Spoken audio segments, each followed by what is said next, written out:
You are a young dragon knight, the love child of Rivellon's first emperor Sigurd. Alas, your father was brutally murdered by his own sons and daughters, and now they're waging a bloody war for the throne. This ship you're on, the Raven, has been given to you by the wizard Maxos, for he is certain that you are the only one who can reunite the Empire and establish peace once more.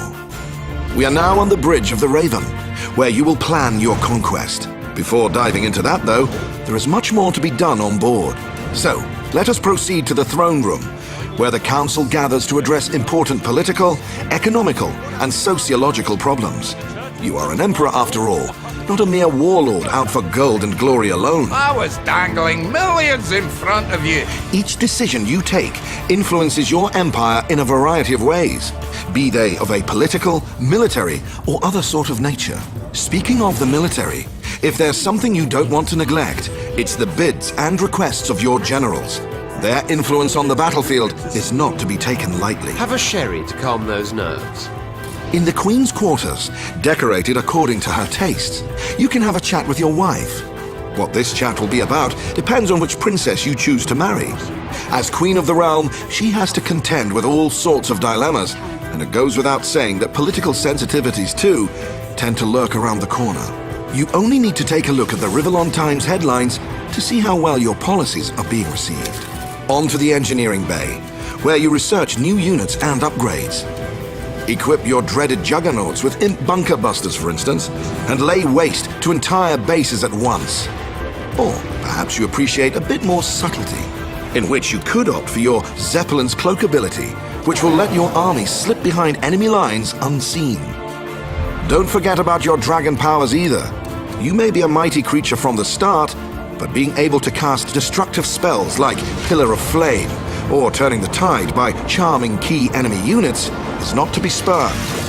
After all this is said and done, let us return to the bridge and cast a conqueror's glance on the strategy map. The strategy map is your key to victory if you make your moves wisely. Other than building armies and moving them about the map, there is a great variety of things you can do that influence the Empire as a whole.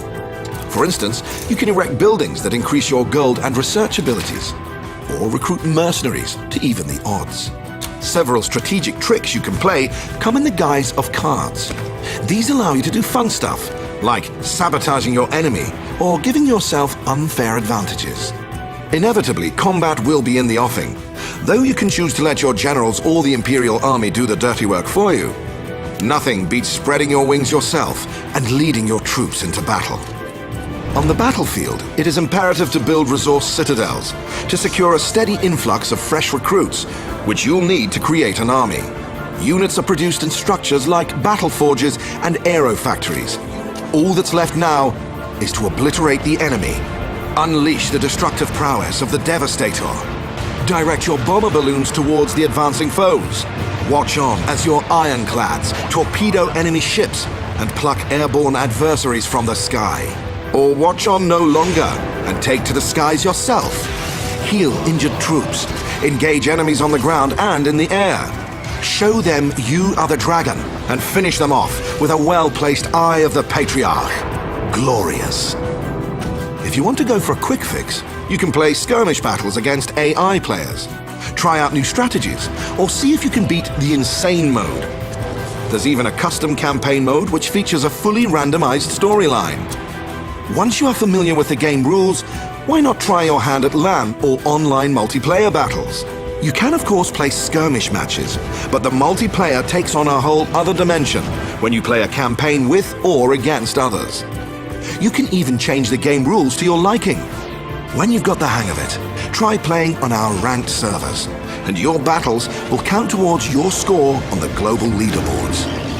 Not only will you be matched with players of equal skill, you will also earn bragging rights once you hit the Major League. Larian Studios presents Divinity, Dragon Commander. Command massive armies. Become the dragon. Master the art of war. Forge an empire. All hail the dragon. Hail! Hail! Yes, well, hail.